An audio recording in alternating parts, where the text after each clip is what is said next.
गाजियाबाद से बड़ी खबर आ रही है। लोनी के मंडोला गांव जा रहे राज बब्बर को पुलिस ने हिरासत में ले लिया है। वसुंधरा गेस्ट हाउस में रखा गया राज बब्बर को कांग्रेस के कई कार्यकर्ता मौके पर जमीन अधिग्रहण का विरोध कर रहे किसानों से मिलने जा रहे थे, जिसकी वजह से ये कार्रवाई जो है की गई है। उन्हें वसुंधरा गेस्ट हाउस में फिलहाल जो है रखा गया है। अमित हमारे साथ जुड़े हुए हैं। अमित, पूरी खबर बताइएगा। जी जीनत, आपको बताना चाहूंगा, गाजियाबाद का मंडोला गांव है जो कि लोनी में पड़ता है। वहां किसानों का काफी दिन से धरना प्रदर्शन चल रहा है। लोग अर्धनग्न होकर धरना प्रदर्शन वहां कर रहे थे। उन्हीं को समर्थन देने के लिए आज कांग्रेस के प्रदेश अध्यक्ष राज बब्बर मंडोला गांव जा रहे थे। मंडोला गांव पहुंचने से पहले ही पुलिस ने उनको रोक लिया और उन्हें अपने साथ लेकर वसुंधरा के गेस्ट हाउस में ले आई है। हालांकि इनका अभी भी कहना ये राज बब्बर का कि किसान के जो आंदोलन की बात है उस पर उन्होंने स्पष्ट तौर पर यही कहा है कि वो किसान की जो लड़ाई है वो हर हाल में लड़ेंगे और उन किसानों को न्याय दिलाकर रहेंगे। लेकिन अभी एहतियात के तौर पर बाहरी मात्रा में पुलिस बल वहां तैनात किया गया है। साथ ही राज बब्बर के जो समर्थक हैं, जो कांग्रेस के कई कार्यकर्ता हैं, वो भी जो गेस्ट हाउस है उसके बाहर छुट गए हैं। पुलिस उनको समझाने बुझाने की कोशिश कर रही है। देखिए, जो भी हल निकल के आएगा वो आपसी बातचीत के बाद ही निकल के आएगा कि पुलिस आगे की कार्रवाई क्या करती है। जी जीनत, बहुत शुक्रिया आपका तमाम जानकारियों के लिए।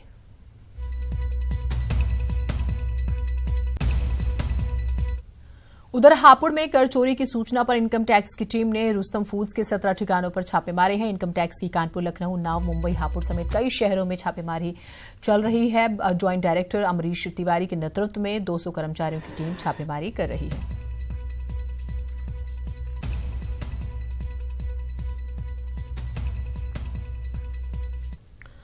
और इसी बीच दिल्ली से बड़ी खबर आ रही है। रैन बसेरों पर सुप्रीम कोर्ट में सुनवाई जारी। जिनके पास आधार कार्ड नहीं, क्या वो देश में नहीं रहते? सुप्रीम कोर्ट ने पूछा है, जिनके पास घर नहीं है उनके पास आधार कार्ड कहां से होंगे? यूपी में 1,80,000 लोग बेघर हैं। सरकार बेघर लोगों के लिए क्या काम कर रही है, क्या कर रही है? यूपी के मुख्य सचिव सुप्रीम कोर्ट में मौजूद हैं और जिस तरीके की नाराजगी जो है दिखाई है सुप्रीम कोर्ट ने, और सवाल यकीनन सरकार को जवाब देना होगा। तो दिल्ली से ये बड़ी खबर।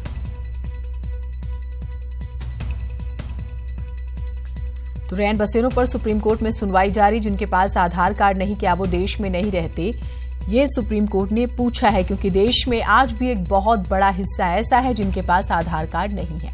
एक महत्वपूर्ण बात सुप्रीम कोर्ट ने यह कही है कि जिनके पास घर नहीं है उनके आधार कार्ड कहां से होंगे? वो कौन से मकान का एड्रेस देंगे? और फिर रैन बसेरों को लेके कई जगहों पे कि बिना आधार कार्ड आपको रैन बसेरों में ठहरने नहीं दिया जाएगा। तो जरा सोचा जाए कि वो कौन से लोग हैं जो रैन बसेरों में रहते हैं।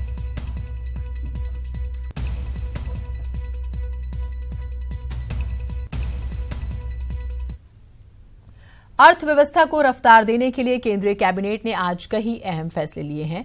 पीएम मोदी की अध्यक्षता में हुई बैठक में सरकार ने सिंगल ब्रांड रिटेल में ऑटोमेटिक रूट से 100% एफडीआई को मंजूरी दे दी है। इसके अलावा सरकार ने एयर इंडिया में विदेशी निवेश का रास्ता साफ किया। केंद्रीय कैबिनेट की बैठक में एयर इंडिया में 49% इन्वेस्टमेंट को मंजूरी दी गई है, जिससे एयर इंडिया को फिर से पटरी पर लाया जा सके। वहीं एविएशन कंस्ट्रक्शन सेक्टर में भी एफडीआई के नियमों में थोड़ी ढील दी गई है।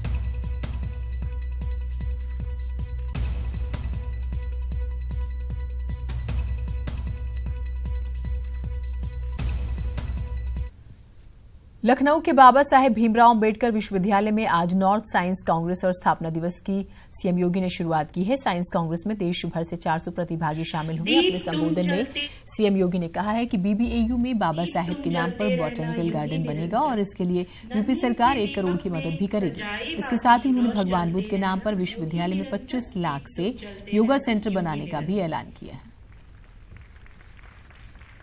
अगर हम पहले से स्थापित अपने विश्वविद्यालयों, महाविद्यालयों या इंटर कॉलेजेस में जो उनकी साइंस की लैब है, केमिस्ट्री की लैब होगी उनके पास, बायोलॉजी की लैब होगी उनके पास, उस लैब का बेहतर इस्तेमाल करके उसी में थोड़ा धन लगा करके और उसके साथ सॉइल टेस्टिंग की इस लैब को जोड़ने का कार्य करें, तो मुझे लगता है कि वह महाविद्यालय या वह विश्वविद्यालय भी कुछ धन, कुछ आय भी प्राप्त कर सकता है। साथ साथ उन छात्र छात्राओं की रुचि के साथ साथ उन कर्मचारियों को अतिरिक्त कार्य भी मिल सकता है और उनकी आय में एक अभिवृद्धि भी हो सकती है और एक अस्थायी संपत्ति हम उस संस्थान के लिए वहां पर स्थापित कर सकते हैं, लेकिन उस पर ध्यान नहीं जाता है।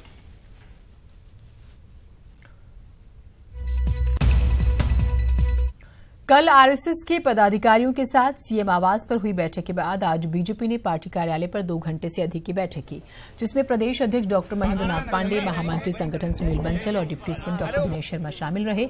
बैठक खत्म होने के बाद डिप्टी सीएम ने कहा है कि पारदर्शिता के लिए बैठक होनी चाहिए। वहीं प्रदेश अध्यक्ष ने कहा है कि संघ ने मिड डे मील और आदिवासियों के साथ कामकाज जैसे मुद्दों पर बातचीत की। संगठन और सरकार का समन्वय ये किसी भी पार्टी के कार्यकर्ताओं के लिए, कार्यों की पारदर्शिता के लिए ये जरूरी होता है और बीजेपी में ये परंपरा पूरी दिल्ली से लेकर हर प्रदेशों में है। सद्भाव विचार विमर्श की मीटिंग थी और बड़े अच्छे वातावरण में हुई और कैसे समाज में बेहतर समाज सेवा के काम किए जाएं, इसमें संघ परिवार जो समाज सेवा के प्रकल्प लेता है उन प्रकल्पों पर चर्चा हुई। और शिया वक्फ बोर्ड के अध्यक्ष वसीम रिजवी की प्रधानमंत्री को लिखी चिट्ठी से सियासी गलियारों में महाभारत शुरू हो गई है। रिजवी ने प्रधानमंत्री को पत्र लिखकर मदरसों को खत्म करने की पैरवी की। पत्र में लिखा है कि वक्त आ गया है कि मदरसों को शिक्षा की मुख्य धारा से जोड़ा जाए, जिस पर देश की सियासत और धर्मगुरुओं में नई बहस छिड़ गई है। तो मैं देश के सब मुस्लिम लीडर्स को, विद्वानों को और नेताओं को और मौलवी मौलाना को कहूँगा, आगे आए और सब मिलकर एक बार जितने भी धर्म के नाम पर चलने वाले संस्थान हैं, चाहे सरकार से मान्यता है या गैर सरकारी हैं, सबका विस्तार से सर्वे हो। देश में सभी संस्थाओं का बारे में उनकी कार्य पद्धति, उनकी कार्य प्रणाली, उससे क्या आउटकम हो रहा है, उसमें क्या इन्वेस्ट हो रहा है, इस सब बातों में बोलने का सबको अधिकार है। रिजवी जी ने अपना अभ्यासपूर्ण बयान कर आज प्रधानमंत्री को रिक्वेस्ट किया है, इसके बारे में जरूर सोचना चाहिए। तो न कभी भारतीय जनता पार्टी का इरादा मदरसा को बंद करने का था, न कभी होगा। इस तरह का कोई इरादा न योगी जी की सरकार का है, न मोदी जी की सरकार का है। ये सरासर झूठ है, ये बिल्कुल गलत इल्जाम है। मदरसों को बदनाम करने की साजिश है और पद प्रतिष्ठा पाने के लिए लोग किस हद तक गिर सकते हैं वो इसकी एक मिसाल है। शिया वक्फ बोर्ड के जो लोग भी बयान देते हैं वो यशपाल की कहानी को चरितार्थ करते हैं कि अखबार में नाम आ जाए, मीडिया में चर्चा हो जाए। इस तरह की बातें करके वो भारतीय जनता पार्टी को खुश करना चाहते हैं ताकि उनकी नौकरी बची रहे। जिस व्यक्ति पे 100 करोड़ रुपए का घोटाला हो, तो आज वो सिर्फ उन्हीं बातों से बचने के लिए माननीय प्रधानमंत्री को नाम ले रहे हैं या उनके लिए लेटर लिख रहे हैं। ये सब जानते हैं कि प्रधानमंत्री के पास इससे और भी विशेष कार्य हैं जिनको वो करते हैं। तो एक तरीके से अपने आप को अटेंशन करने के लिए, अपने आप को चमकाने के लिए उनकी कोशिश है। एक मछली सारे तालाब को गंदा कर दे, कई एक मदरसे में बुराई हो, आप सारे मदरसों को बुरा कहना शुरू कर दिए। मेरे ख्याल से ये गलत है। अगर कोई इंडिविजुअल आदमी मदरसों में पढ़कर बाद में आतंकवादी बन जाए या मदरसों में रहते हुए आतंकवादी बन जाए तो इससे मदरसों को या इंस्टीट्यूट को मुरीद इल्जाम नहीं ठहराया जा सकता। अगले साल होने वाले लोकसभा चुनाव से पहले कांग्रेस को बड़ा झटका लगता दिख रहा है। दरअसल समाजवादी पार्टी ने संकेत दे दिया है कि आम चुनाव में उनकी पार्टी किसी भी दल से गठबंधन नहीं करने वाली है। एसपी अध्यक्ष अखिलेश यादव ने पीटीआई को दिए इंटरव्यू में अगले लोकसभा चुनाव को निर्णायक करार दिया और कह दिया है कि हम किसी भी दल से गठबंधन करने के बारे में नहीं सोच रहे हैं। साफ है कि कांग्रेस और समाजवादी पार्टी की राहें अलग अलग हो सकती हैं।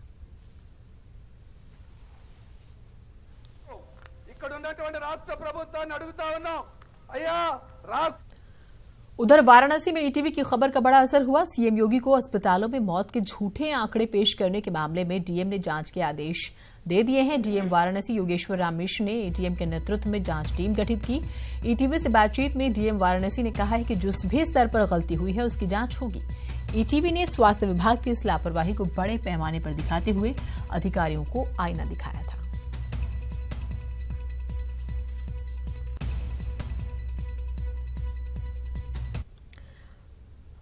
अब हम आपको दिखाते हैं कि किस तरह से वाराणसी के सरकारी अस्पताल में मौतों का आंकड़ा 0 है। यहां आने वाले 100% मरीज ठीक होकर जाते हैं। विपक्ष झूठ बोलता है, साहब खूब झूठ बोलता है।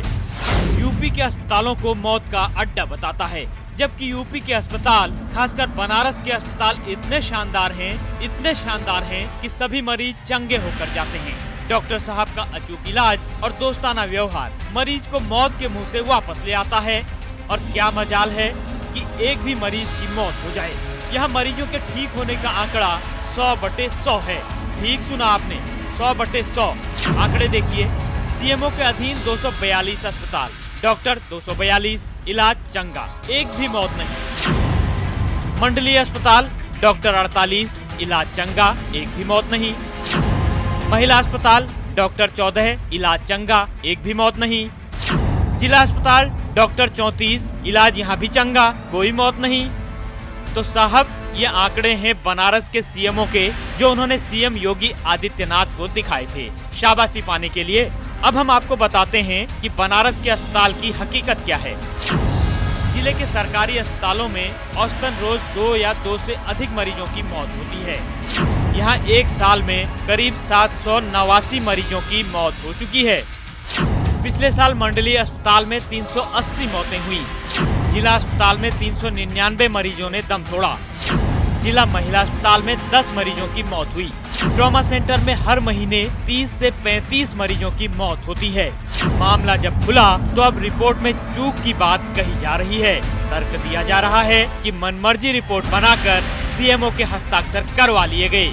अब सवाल उठता है कि सीएमओ साहब बिना देखे समझे किसी भी कागज पर हस्ताक्षर कर देते हैं क्या? ये वानगी तो बनारस भर की है। पूरे सूबे के अस्पतालों की रिपोर्ट इससे इंतर जाती होगी, कहना मुश्किल है। Upendra Dwivedi, ETV news, Varanasi. उधर ग्रेटर नोएडा के कासना थाना क्षेत्र के एक हॉस्टल में छात्र का शव बरामद होने से हड़कंप मच गया है। जानकारी के मुताबिक आईआईएमटी कॉलेज के पॉलिटेक्निक का छात्र प्रशांत यादव एक अल्फा सेक्टर 1 के पीजी में रहता था। सुबह जब पीजी का कर्मचारी उसे जगाने पहुंचा तो प्रशांत नहीं उठा। आनन फानन में प्रशांत को अस्पताल ले जाया गया, जहां डॉक्टरों ने उसे मृत घोषित कर दिया। मृतक छात्र की मां यूपी पुलिस में मुजफ्फरनगर में निरीक्षक के पद पर तैनात है। फिलहाल पुलिस ने शव को कब्जे में लेकर जांच शुरू कर दी है। हिस्ट्री ऑफ हैंगिंग तो बता रहे, बस ब्रॉड डेथ था। ब्रॉड डेथ था। वो अल्फा में पीजी में रहने वाले थे, ग्रेटर नोएडा। कितनी उम्र होगी लगभग? 20। बागपत में ऑनलाइन ठगी करने वाले गिरोह को पुलिस ने दबोचा है। गिरोह ने 150 से अधिक लोगों को शिकार बनाया। पकड़ा गया ठग लोगों को नौकरी दिलाने, आधार कार्ड और पैन कार्ड रिन्यूअल करने के बहाने ठगी करता था। पुलिस ने मुखबिर की सूचना पर 6 शातिर हाईटेक ठगों को पकड़ा है। गिरफ्तार ठग पॉलिटेक्निक इंजीनियर, एक दरोगा का बेटा और 3 ग्रेजुएट तमाम पढ़े लिखे और शातिर लोगों में इकट्ठा होकर सैकड़ों को ठगा इन्होंने। गिरफ्तार ठगों के पास से लैपटॉप, कैमरा, फिंगरप्रिंट स्कैनर, फर्जी Aadhaar card, PAN card, mobile, ATM, तमाम चीजें बरामद हुई हैं।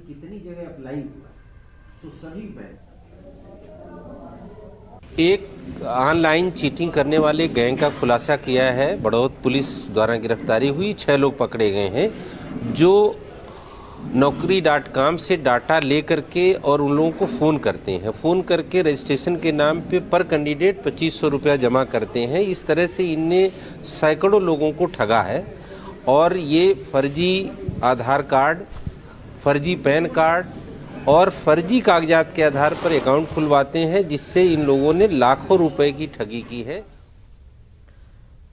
खबर कौशाम्बी से है, जहां शराब के नशे के आदी पति ने अपनी पत्नी को ट्रिपल तलाक दे दिया। पीड़िता के मुताबिक नाजायज मांग पूरी न करने पर पति ने उसे ट्रिपल तलाक दिया है। पीड़िता के मुताबिक उसका पति शराब के नशे में पिछले कई महीनों से उसे पीटता रहा है। पूरे मामले पर पीड़िता ने एसपी से मिलकर न्याय की गुहार लगाई है। 4 साल से हमको मारता पीटते थे और गाली गलौज देते थे। मारपीट के दवा दारू भी नहीं करते थे, खर्चा भी नहीं देते थे। अपना झाड़ू बर्तन करके कैसे कैसे अपना बच्चे लोग का पेट चला रहे थे हम।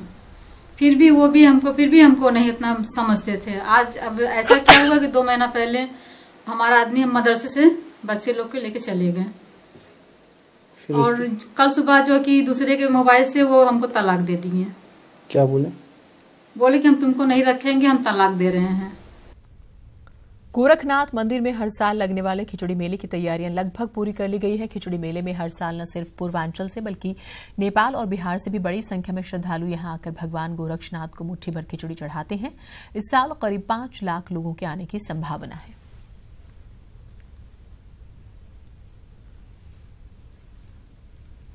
मेला हमारा पूरी तरह से सजा दिया गया है। व्यवस्थाएं बल्ली हो चाहे पाइप से हो, जैसे भी हो, सब चीज व्यवस्थाएं यहाँ हम लोग चुस्त दुरुस्त कर लिए हैं। कितने लाख लोग आने की उम्मीद है? अब लाख का यहाँ अनगिनत लाखों का यहाँ आप देखिए बिहार के, नेपाल के, पूर्वांचल के और भी दूसरे पर रोज ही 30-40 बसें डेली आ रही हैं यहाँ। मकर संक्रांति के मौके पर गोरक्षनाथ मंदिर में लगने वाले खिचड़ी मेले की तैयारियां लगभग पूरी हो गई हैं। चारों तरफ बैरिकेडिंग कर दी गई है, सड़कें चमाचम कर दी गई हैं, साथ ही पूरे मंदिर परिसर को सुरक्षा के दृष्टि से CCTV कैमरों से भी लैस कर दिया गया है। अखिलेश पांडे के साथ रामगोपाल द्विवेदी, EDV न्यूज, गोरखपुर। जनवरी 2019 में प्रयाग में लगने वाले कुंभ मेले में आने वाले प्रवासी भारतीयों का अखिल भारतीय अखाड़ा परिषद स्वागत करेगा। अखिल भारतीय अखाड़ा परिषद के अध्यक्ष महेंद्र नरेंद्र गिरी ने कहा है कि कुंभ मेले में आने से प्रवासी भारतीय फिर से अपनी जड़ों से जुड़ेंगे। यूपी के सीएम योगी आदित्यनाथ ने भी प्रवासी भारतीयों को कुंभ मेले में प्रधानमंत्री द्वारा आमंत्रित किए जाने की पहल पर ट्वीट कर खुशी जाहिर की। देखिए, अखिल भारतीय अखाड़ा परिषद माननीय प्रधानमंत्री, माननीय मुख्यमंत्री जी के इस निर्णय का स्वागत करता है और अखिल भारतीय अखाड़ा परिषद भी आने वाले सभी भारतीय प्रवासियों का स्वागत करेगी, अभिनंदन करेगी। एक बहुत बड़ा समारोह में उनको सभी संतों का आशीर्वाद दिया जाएगा। ये बहुत अच्छा निर्णय है। हमारी सनातन परंपरा है और उनके जो बच्चे हैं सीखें कि हमारी परंपराएं क्या हैं।